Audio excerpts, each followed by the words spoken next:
Ya pemirsa, kemarin Presiden Joko Widodo ini menyampaikan bahwa merasa sedih banyak WNI yang berobat ke luar negeri. Dan sebelumnya mantan presiden ya Susilo Bambang Yudhoyono juga pernah mengeluhkan hal yang sama.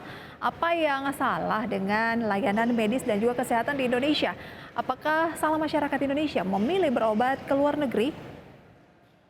Saya itu paling sedih kalau mendengar ada warga negara kita yang sakit, kemudian perginya ke luar negeri.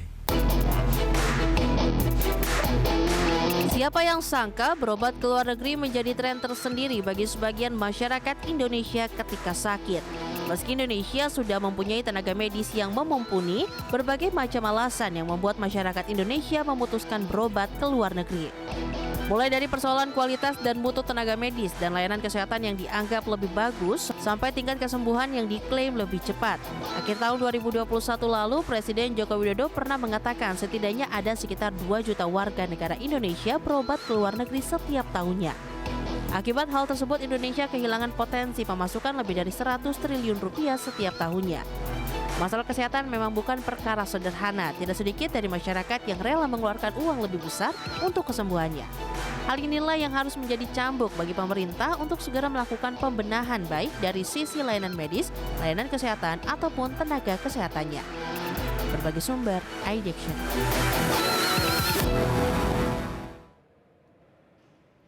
Ya pemirsa, persoalan kesehatan memang menjadi hal yang sangat krusial ya. Karena biaya kesehatan di Indonesia ini bukanlah perkara yang murah. Untuk jenis penyakit tertentu, biaya berobat dan juga layanan kesehatan ya bisa dibilang cukup tinggi. Dan karena alasan ini pula pemirsa pembuat sekitar 2 juta warga negara Indonesia ini memutuskan untuk akhirnya ternyata berobat ke luar negeri setiap tahunnya. Dan berdasarkan data, jika dikalkulasikan, dana yang dikeluarkan masyarakat untuk biaya berobat ke luar negeri ini angkanya signifikan loh, mencapai 100 triliun rupiah bahkan ya per tahunnya pemirsa. Dan berdasarkan data yang dilaporkan Malaysia Healthcare, Malaysia ini menjadi negara tujuan utama wisatawan medis dari Indonesia. Angkanya pun cenderung mengalami peningkatan. Pada tahun 2019 saja, setidaknya tercatat 670.000 wisatawan medis asal Indonesia yang menuju ke Malaysia, karena Malaysia diakui sebagai negara tujuan perawatan kesehatan yang aman dan juga terpercaya. Ketika masa pandemi pun pemirsa, Malaysia ini ternyata masih tetap menjadi negara pilihan WNI untuk berobat. Ketika perbatasan Malaysia mulai dibuka pada 1 April 2022 lalu, negara tersebut terus menerima WNI yang ingin berobat. Dan tidak heran jika Malaysia Healthcare aktif melakukan sosialisasi melalui berbagai expo di Indonesia. Kondisi inilah yang membuat Presiden Joko Widodo sempat sedih. Menurutnya fasilitas kesehatan dan juga tenaga medis Indonesia tidak kalah jika dibandingkan dengan negara lain. Dan keluhan yang sama juga pernah diungkapkan oleh Presiden periode sebelumnya ya, Susilo Bambang Yudhoyono. Namun sebagai masyarakat Indonesia masih memilih untuk tetap berobat ke luar negeri. Mungkin termasuk Anda pemirsa ya, dengan ya tentunya beragam alasan. Maraknya WNI berobat ke luar negeri tidak bisa dilepaskan dari pemberitaan di media mainstream atau media sosial yang membuat masyarakat ini saling membuat perbandingan. Akibatnya muncul opini yang terbentuk di masyarakat adalah berobat ke luar negeri lebih terjamin dibandingkan berobat di negeri sendiri. Nah pemirsa, apa sebenarnya yang menjadi alasan bagi masyarakat Indonesia ini masih sering berobat ke luar negeri? Benarkah itu tadi layanan kesehatan di Indonesia ini tidak mampu menyembuhkan penyakit yang ada? Kita lihat tayangannya berikut ini.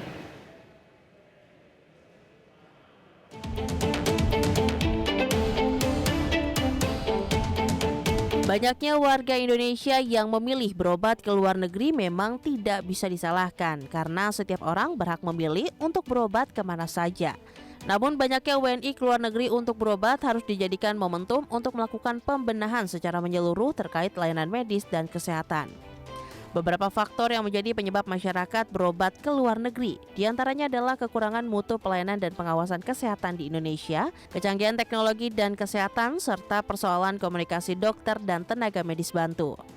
Jenis pengobatan yang banyak dicari di luar negeri diantaranya adalah bedah kosmetik dan rekonstruksi, kanker, tulang, gigi, bedah tulang belakang, mata, operasi penurunan berat badan hingga pengobatan jantung.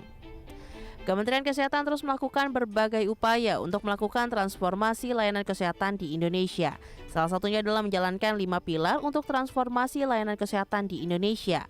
Pilar tersebut diharapkan bisa mencegah masyarakat Indonesia yang ingin berobat ke luar negeri.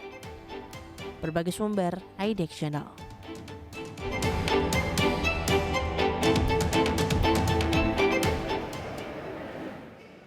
Mungkin Anda sudah lazim mendengar misalnya ada kerabat, tetangga, ataupun rekan begitu ya yang berobat ke luar negeri. Ya memang jumlah warga negara Indonesia yang berobat ke luar negeri angkanya cenderung mengalami peningkatan. Pada tahun 2016 sudah ada sekitar 350.000 pasien asal Indonesia yang berobat ke luar negeri. Kemudian melonjak di tahun 2015 menjadi 6.000 orang dan kini rata-rata setiap tahunnya itu sangat fantastis pemirsa, 2 juta orang. Dan negara yang sering dijadikan lokasi pengobatan diantaranya adalah Malaysia, Singapura, Thailand, dan juga beberapa tahun ke belakang ini mulai ada yang ke Jepang atau Amerika Serikat. Lalu pemirsa, apa sih yang membuat warga negara Indonesia ini cenderung justru senang ataupun nyaman berobat ke luar negeri? Bukankah fasilitas dan juga teknologi kesehatan di Indonesia ini cukup memadai? Memadai ini tanda tanya pemirsa ya. Dari beberapa hal yang coba kami rangkum, salah satu alasan yang membuat masyarakat berobat ke luar negeri adalah persoalan akses informasi yang lebih mudah. Kemudian pemirsa, rata-rata situs rumah sakit di luar negeri ini terutama misalnya Malaysia, Thailand, ataupun Singapura cukup responsif dalam menanggapi pertanyaan dari calon pasien. Bahkan beberapa rumah sakit menawarkan paket khusus turis yang ingin berobat dari segi penginapan hingga transportasi. Selain itu, alasan faktor fasilitas tentunya yang lengkap dengan teknologi yang mutakhir ini menjadi salah satu faktor utama di mana rumah sakit di Indonesia ini sudah banyak dilengkapi dengan fasilitas yang mutakhir juga. Karena perkembangan teknologi menuntut banyak rumah sakit juga harus ikut melakukan adaptasi. Tapi kenapa ya orang tetap memilih negara tetangga? Akreditasi internasional juga menjadi salah satu pertimbangan nih pemirsa WNI berobat ke luar negeri. Label sertifikasi internasional ini pun yang membuat banyak orang lebih percaya dengan kualitas dan juga layanan yang ditawarkan. Di Indonesia sendiri sebenarnya juga sudah banyak, meski belum merata ke semua daerah. Lalu pemirsa, dari segi biaya yang dianggap lebih murah, Malaysia memang termasuk negara dengan biaya pengobatan yang cukup murah pemirsa dibandingkan Singapura. Dan hal inilah yang turut mempengaruhi sebagian orang Indonesia lebih senang berobat ke Malaysia. Jadi pemirsa, kalau kita lihat ya, harganya tergolong murah tapi kualitasnya diyakini mumpuni dan infrastrukturnya bagus, siapa sih yang akhirnya tidak tertarik gitu untuk melakukan pengobatan ke negara tetangga seperti Malaysia misalnya. Dan faktor lainnya tuh masih banyak pemirsa, berobat sambil jalan-jalan juga bisa menjadi salah satu faktor. Tidak heran jika saat ini banyak negara mulai menawarkan medical tourism, termasuk juga sudah mulai dijajaki oleh Indonesia. Tapi pemirsa, seperti apa sih konsepnya? Kita akan simak terlebih dahulu dalam tayangan berikut ini. Pemerintah tidak ingin kehilangan ratusan triliun rupiah yang menguap karena warga negara Indonesia memilih berobat ke luar negeri. Karena itulah sejak Desember 2021 yang lalu, pemerintah mulai melakukan pembangunan Bali International Hospital di kawasan Sanur, Denpasar. Pembangunan Bali International Hospital diharapkan dapat menjadi destinasi kesehatan masyarakat Indonesia yang selama ini diketahui masih sering berobat ke luar negeri. Pembangunan Bali International Hospital ini ditargetkan akan selesai pada 2023 mendatang. Tahun depan Bali akan memiliki daya tarik baru selain pariwisata, budaya, dan alam, yakni wisata kesehatan. Dan kawasan Sanur Bali ini telah ditetapkan menjadi kawasan ekonomi kesehatan pertama di Indonesia. Tidak hanya itu, pemerintah mengaku juga terus melakukan pembangunan rumah sakit di berbagai daerah termasuk perbatasan. Selain itu juga mengurangi ketergantungan obat-obatan yang selama ini banyak diimpor dari luar negeri.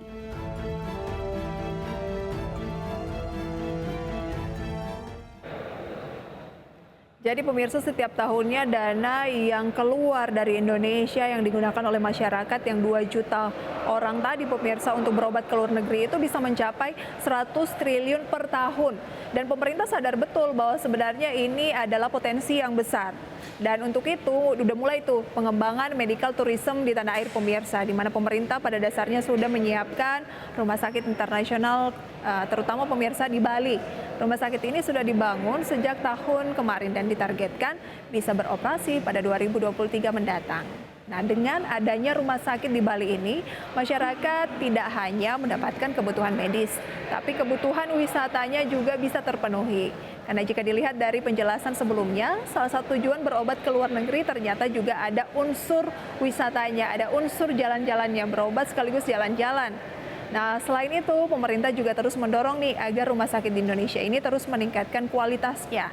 Dan hal ini dilakukan dengan mendukung masuknya asing sebagai pengelola rumah sakit melalui penyederhanaan peraturan.